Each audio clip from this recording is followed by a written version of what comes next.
Hello दोस्तों, तो आज आप लोग को एक नया टॉपिक बताएंगे दोस्तों। इसका नाम है चुंबकीय प्रवृत्ति, है ना। कल तक हम लोग जान गए थे कि चुंबकीय फ्लक्स घनत्व किसे कहते हैं, चुंबकीय क्षेत्र की तीव्रता क्या है, चुंबकन तीव्रता क्या है, ये सब देखिए हम लोग कल जान चुके थे। इन सब का मात्रक क्या है, यूनिट क्या है, सब कुछ जान गए दोस्तों।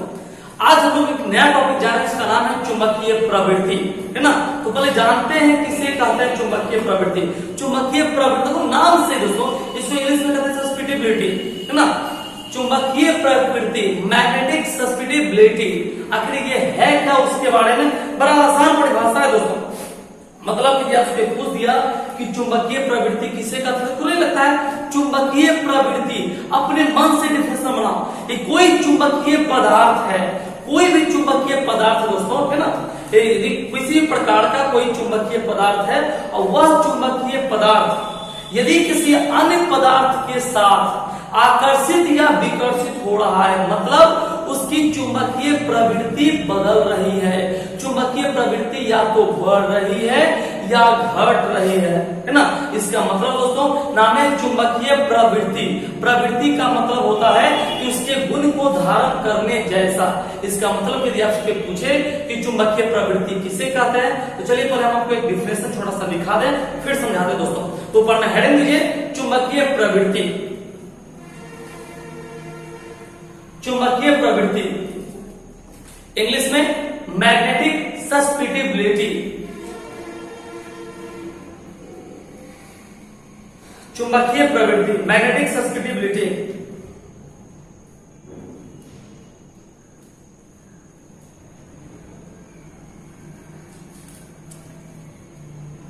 चलिए डैश दे दिए, लिखिए।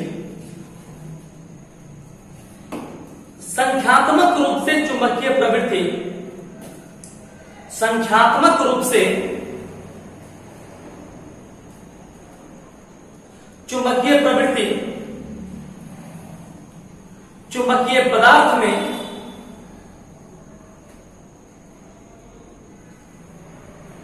चुंबकीय पदार्थ में एकांक तीव्रता के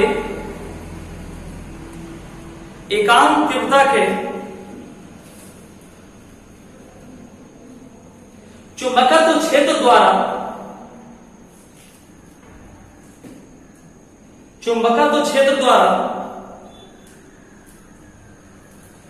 प्रेरित चुंबकन तीव्रता के बराबर होता है। प्रेरित चुंबकन तीव्रता के बराबर होता है।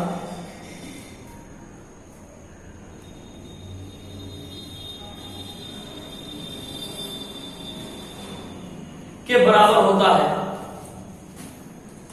नीचे लाइन लिखेंगे, यह विमाहीन राशि है।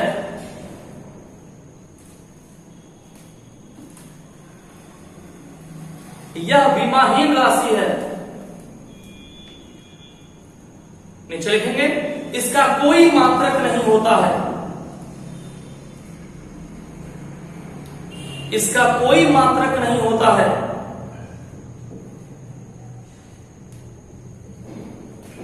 क्योंकि यह दो एक समान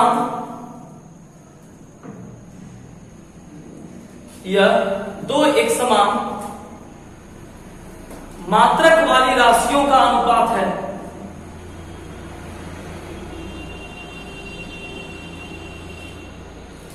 मात्रक वाली राशियों का अनुपात है।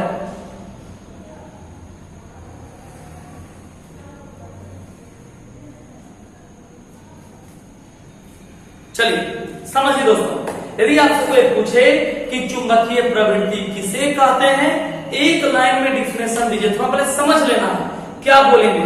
बोलेंगे संख्यात्मक रूप से, ध्यान समझिए पहले क्या बोलेंगे, संख्यात्मक रूप से। क्या बोलेंगे दोस्तों? संख्यात्मक रूप से चुंबकीय प्रवृत्ति, संख्यात्मक रूप से चुंबकीय प्रवृत्ति चुंबकीय पदार्थ में एकांक, संख्यात्मक रूप से चुंबकीय प्रवृत्ति, है ना। संख्यात्मक रूप से चुंबकीय प्रवृत्ति यहां तक बोलने में कोई दिक्कत नहीं। एक बार फिर से आप लोग मन मन रिपीट कीजिएगा, क्या बोलेंगे? संख्यात्मक रूप से चुंबकीय प्रवृत्ति, चुंबकीय पदार्थ में चुंबकीय प्रवृत्ति, चुंबकीय पदार्थ में एकांक तीव्रता के चुंबकीय क्षेत्र द्वारा, है ना, एकांक तीव्रता के चुंबकीय क्षेत्र द्वारा, क्या बोलेंगे? एकांक तीव्रता के चुंबकीय क्षेत्र द्वारा प्रेरित चुंबकन तीव्रता के बराबर होता है। क्या बोलेंगे? प्रेरित चुंबकन तीव्रता के बराबर होता है।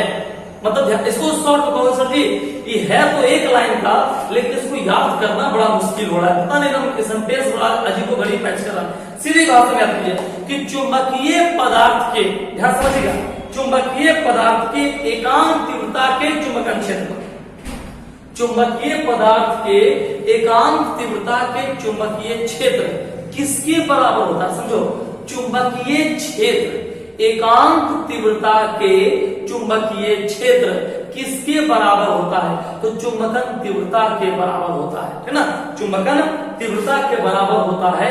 उसी को हम लोग क्या कहते हैं दोस्तों? चुंबकीय प्रवृत्ति। तो ध्यान समझो, एकांक तीव्रता का चुंबकीय क्षेत्र, समझना, एक आगे वाला नहीं आता है मत बोलो, है ना, आगे वाला मत याद होता है मत बोलो, से समझो पहले। एकांक तीव्रता का चुंबकीय क्षेत्र, तो चुंबकीय क्षेत्र चुंबकन तीव्रता के बराबर होता है। ये बात तो याद हुआ, चुंबकीय क्षेत्र, है ना, चुंबकीय एकांक तीव्रता का चुंबकीय क्षेत्र चुंबकन तीव्रता के बराबर होता है। इसी को हम लोग क्या कहते हैं दोस्तों? चुंबकीय प्रवृत्ति कहते हैं, है ना। अब इसे किससे सूचित करते हैं, है ना? एक बात तो पढ़नी है कि इसका कोई राशि होता नहीं है, ये सब कोई राशि नहीं, विमाहीन राशि है, इसका कोई मात्रक भी नहीं होता है। यदि आपसे कोई पूछे दोस्तों कि चुंबकीय प्रवृत्ति का मात्रक क्यों नहीं होता है या विमाहीन राशि क्यों है, तो आप कहिएगा क्योंकि यह एक ही, है ना, एक ही भौतिक राशि के मात्रक, दो भौतिक राशि जिसका मात्रक एक ही हो, उस राशि से ये बना हुआ है, इसीलिए इसका कोई मात्रक नहीं होता है। ठीक है दोस्तों, नीचे लिख लीजिए, नीचे लिखिए फॉर्मूला। इसे काई से एक्स, एक्स लिखो ना, स्मॉल एक्स जिसे लिखिएगा स्मॉल एक्स, इसे काई से सूचित करते हैं। काई होता है स्मॉल एक्स जिसे आप लिखते हैं।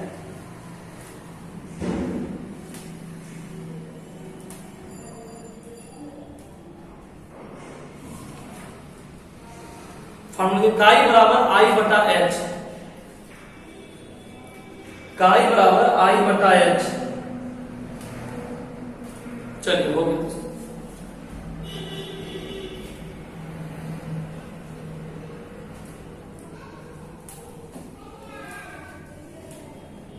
चलिए हो गया। अब नीचे देंगे हेडिंग दोस्तों, अनुचुंबकीय, प्रतिचुंबकीय और लौह चुंबकीय पदार्थ। नीचे हेडिंग दीजिए, अनुचुंबकीय, प्रतिचुंबकीय और लौह चुंबकीय पदार्थ। अनुचुंबकीय, प्रतिचुंबकीय और लौह चुंबकीय पदार्थ।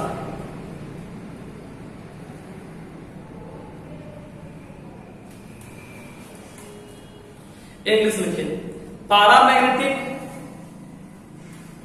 Paramagnetic, diamagnetic and ferromagnetic. Paramagnetic, diamagnetic and ferromagnetic. अनुचुंबकीय, प्रतिचुंबकीय और लौह चुंबकीय पदार्थ। पैरामैग्नेटिक, डायमैग्नेटिक और फेरोमैग्नेटिक।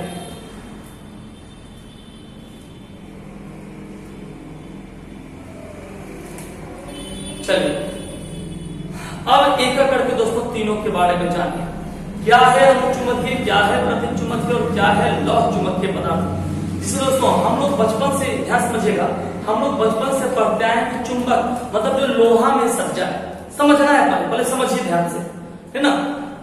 चुंबक का मतलब हम लोग के दिमाग में बचपन से ये बातें रही है कि जो लोहा में सट जाए उसी को हम लोग क्या कहते हैं दोस्तों? चुंबक। लेकिन ऐसा सोचना गलत है दोस्तों, जो लोहा में सटे उसको हम लोग चुंबक नहीं कहते हैं। सभी चुंबक लोहा में नहीं सटता है, क्यों? अच्छा आप बताइए, नमक, क्या नमक लोहा में सटेगा दोस्तों? आप बताइए। सोना, क्या सोना लोहा में सटेगा दोस्तों? चांदी का लोहा में सटेगा दोस्तों? सोडियम का लोहा में सटेगा दोस्तों? पानी का लोहा सटेगा दोस्तों? नहीं। क्यों? क्योंकि जो पदार्थ लोहा में सट रहा है वो सिर्फ लौह चुंबकीय पदार्थ है। जैसे आप क्रोमियम हो गया दोस्तों, निकेल हो गया दोस्तों, है ना, कोबाल्ट हो गया दोस्तों, लोहा हो गया, ये सभी चुंबक में सट रहा है क्योंकि ये सब लौह चुंबकीय पदार्थ है। तो जो लौह चुंबकीय पदार्थ है वही लोहा में सटेगा, बाकी सभी लोहा में नहीं सटेगा दोस्तों। इसीलिए यदि आपसे पूछे कि चुंबक को कितने वर्गों में वर्गीकृत किया गया है तो आंसर मिलता है दोस्तों 3। कौन कौन है? पहला है अणु चुंबकीय, इसको इंग्लिश में कहते हैं पैरामैग्नेटिक। दूसरा है प्रति चुंबकीय, जिसको हम लोग कहते हैं सबसे इंपोर्टेंट है डायमैग्नेटिक। और तीसरा है लौह चुंबकीय, जिसको इंग्लिश में हम लोग कहते हैं फेरोमैग्नेटिक। तो पैरामैग्नेटिक, डायमैग्नेटिक और फेरोमैग्नेटिक, अणु चुंबकीय, प्रति चुंबकीय और लौह चुंबकीय। सबसे पहला डेफिनेशन आता है दोस्तों अणु चुंबकीय। यदि आपसे पूछे कि अणु चुंबकीय पदार्थ किसे कहते हैं तो देखो नाम से अणु चुंबकीय एक शाब्दिक भाषा में समझो कि ऐसा चुंबकीय पदार्थ जिसमें सिर्फ आकर्षण का गुण, समझने के लिए, ये सिर्फ समझने के लिए है कि अणु चुंबकीय पदार्थ में सिर्फ आकर्षण का गुण होता है। नाम है प्रतिकर्षण। प्रति चुंबकीय पदार्थ जिसमें प्रतिकर्षण गुण होता है, लौह चुंबकीय पदार्थ जिसमें आकर्षण और विकर्षण दोनों का गुण होता है। तो कहोगे सर जी ये जो आप बताइए डेफिनेशन नहीं हुआ, तो पहचान हुआ कि चलिए हम पहचान लेंगे। तो जिसमें सिर्फ आकर्षण है अणु चुंबकीय, जिसमें विकर्षण है प्रति चुंबकीय, जिसमें दोनों गुण रहे लौह चुंबकीय। लेकिन डेफिनेशन क्या होगा चलिए पहले लिखा देते हैं फिर समझाते हैं। ऊपर में हेडिंग दीजिए अणु चुंबकीय पदार्थ।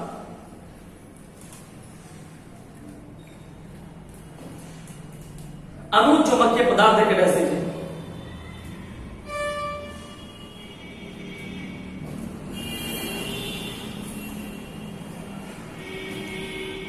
लिखिए जो पदार्थ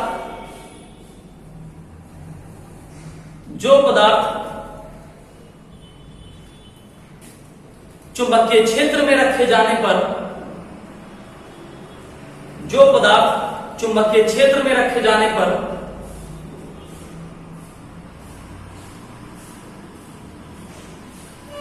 क्षेत्र की दिशा में चुंबकित हो जाते हैं,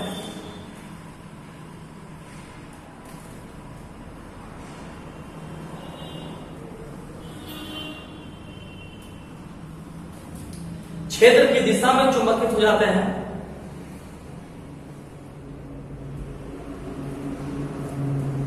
उसे अणु चुंबकीय पदार्थ कहते हैं।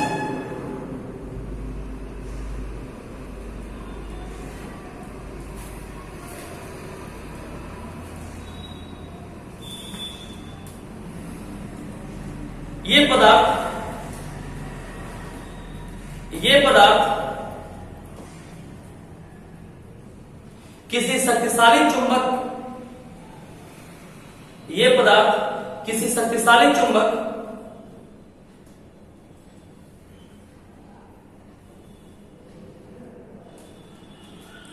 के सिरों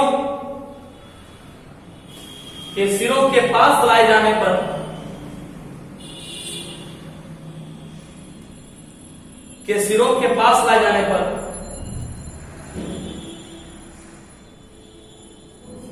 उसकी ओर आकर्षित हो जाते हैं।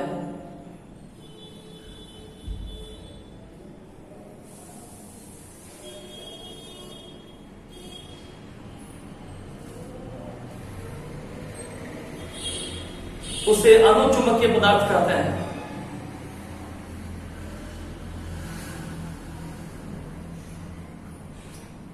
जैसे एल्युमिनियम,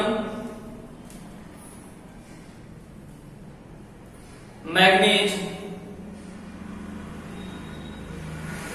प्लेटिनम, सोडियम,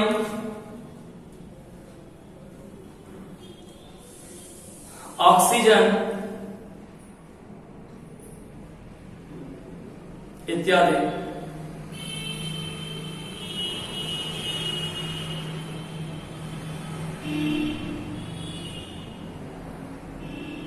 चलिए दोस्तों अब समझेंगे, अब सिर्फ समझेंगे, नाम ही दोस्तों अणु चुंबकीय पदार्थ। यदि आपसे पूछे कि देखो हम एक सिंपल भाषा में आपको समझाएं कि जिसमें आकर्षण हो अणु चुंबकीय, जिसमें विकर्षण हो प्रति चुंबकीय, और जिसमें आकर्षण विकर्षण दोनों हो लौह चुंबकीय। लेकिन दोस्तों ये उसका परिभाषा नहीं हुआ, ये तो बस एक नॉलेज हुआ। कि चलो कोई राह चलते पूछ दिया तो उसको इंफॉर्मेशन दे सकते हैं कि थे ना, जिसमें दो पदार्थ में भाई आकर्षण गुण आ गया तो सिर्फ अनुचुंबकीय, जिसमें सिर्फ प्रतिकर्षण का गुण हो प्रतिचुंबकीय, जिसमें आकर्षण विकर्षण दोनों गुण हो उसे क्या कहते हैं लघु चुंबकीय। लेकिन डेफिनेशन क्या बोलेंगे ध्यान समझिएगा, एक बार सुन लीजिए याद हो जाएगा। यदि आपसे कोई पूछे दोस्तों कि अनुचुंबकीय पदार्थ किसे कहते हैं, एक लाइन का डेफिनेशन देंगे, ध्यान सुनिएगा कि जब किसी चुंबकीय पदार्थ को, जब किसी, परिभाषा बड़ा सिंपल दोस्तों, कि जब किसी चुंबकीय पदार्थ को, कोई भी किसी भी प्रकार का चुंबकीय पदार्थ हो, जब किसी भी चुंबकीय पदार्थ को चुंबकीय क्षेत्र में रखा जाता है ना, और उसकी दिशा चुंबकीय क्षेत्र की ओर हो जाता है तो समझ लीजिए कि वह अनुचुंबकीय पदार्थ है। क्लियर हुआ, समझ में आई बात है ना, यहां तक बात समझ में आई है ना। मतलब ऐसा समझिए, फिर से समझिए कि कोई पदार्थ है, कोई पदार्थ है ना, उसको जब चुंबकीय क्षेत्र में रखे है ना, यदि कोई चुंबकीय पदार्थ है या कोई पदार्थ है ना, कोई भी पदार्थ है, यदि किसी पदार्थ को चुंबकीय क्षेत्र में रखे, यहां तक क्लियर हुआ बात, कि किसी पदार्थ को चुंबकीय क्षेत्र में रखे, रखने के कारण वह क्षेत्र की दिशा में ही आकर्षित हो गया, उसकी दिशा चुंबकीय क्षेत्र की ओर ही हो गई, तब उसे हम लोग कहेंगे अनुचुंबकीय। फिर से एक बार सुनिएगा, जो पदार्थ चुंबकीय क्षेत्र में रखे जाने पर वह उसी की दिशा में संरेखित हो जाता है, अर्थात इसका मतलब क्या हुआ समझिए, इसका मतलब हुआ कि यदि कोई शक्तिशाली चुंबक है, मान लीजिए सब ये एक शक्तिशाली चुंबक है, अब इसको इस छोटे से चुंबक के नजदीक लाए, लाते ही इसमें आकर्षण हो गया, तो समझ जाइए कि वो कौन पदार्थ हुआ, अनुचुंबकीय पदार्थ है। समय आप ऐसा भी बोल सकते हैं, आप ऐसा भी बोल सकते हैं कि जब किसी शक्तिशाली चुंबक को, जब किसी शक्तिशाली चुंबक को किसी पदार्थ के सिरों के पास लाएं और उसमें आकर्षण का गुण आ जाए तो उसे हम लोग कहते हैं अनुचुंबकीय पदार्थ। सीधा सीधी मतलब है दोस्तों कि अनुचुंबकीय पदार्थ का मतलब होता है आकर्षण का गुण उत्पन्न होना, है ना।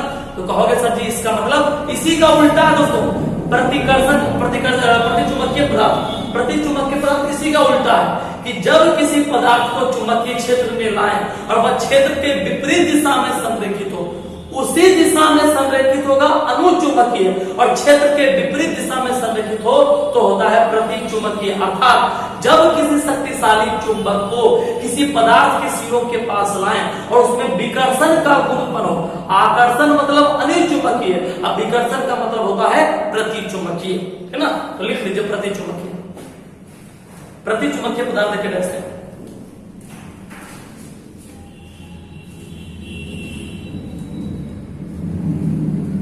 लिखिए, जो पदार्थ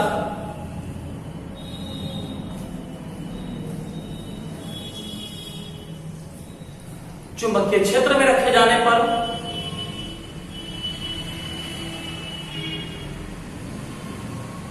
चुंबकीय क्षेत्र में रखे जाने पर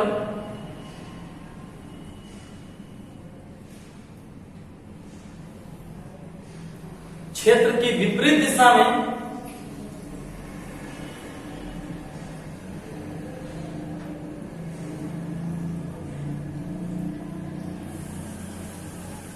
चुंबकित हो जाते हैं,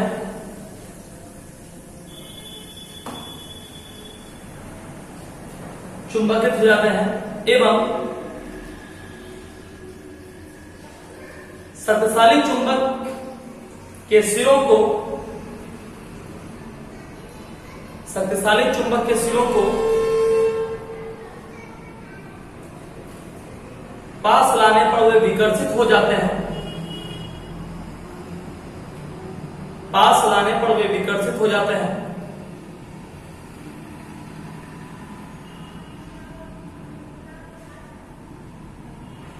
उससे प्रतिचुंबकीय पदार्थ कहते हैं।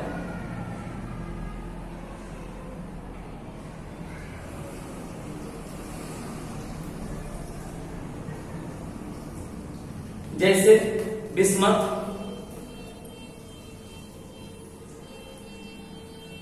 फास्फोरस, तांबा, जस्ता इत्यादि इत्यादि। चलिए हो गया। अब नीचे लौह चुंबकीय, ये तो बड़ा आसान है। लौह चुंबकीय तो बहुत आसान है, नाम है दोस्तों लौह चुंबकीय पदार्थ। ऐसा चुंबकीय पदार्थ है ना जिसमें आकर्षण और विकर्षण दोनों का गुण उत्पन्न होता है। ऐसा चुंबकीय पदार्थ जिसमें आकर्षण मतलब यदि किसी शक्तिशाली चुंबक को किसी पदार्थ के समीप लाएं तो उसमें आकर्षण का भी गुण ला सकता है और विकर्षण का भी गुण ला सकता है, उसे हम लोग कहते हैं लौह चुंबकीय पदार्थ। इसका एग्जाम्पल बड़ा आसान है, आपको पहले से पता है, लोहा, निकेल, क्रोमियम, कोबाल्ट, ये सब लौह चुंबकीय पदार्थ है, फेरोमैग्नेटिक सब्सटेंस है दोस्तों। तो इसका भी लिख लीजिए लौह चुंबकीय पदार्थ।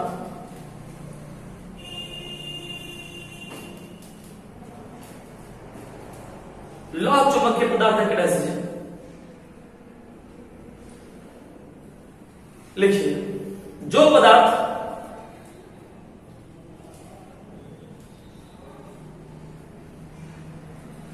किसी चुंबक के सिरों के पास लाने पर,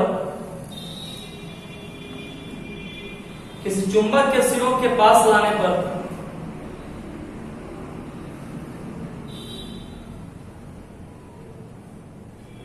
तीव्रता से आकर्षित हो जाते हैं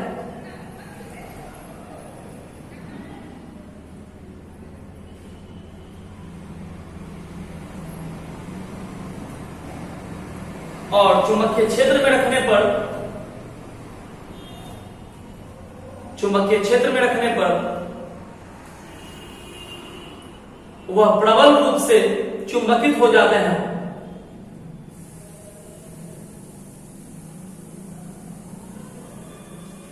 प्रबल रूप से चुंबकित हो जाते हैं। ऐसे पदार्थ को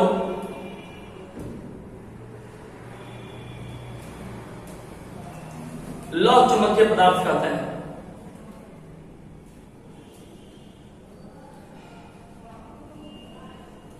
जैसे लोहा,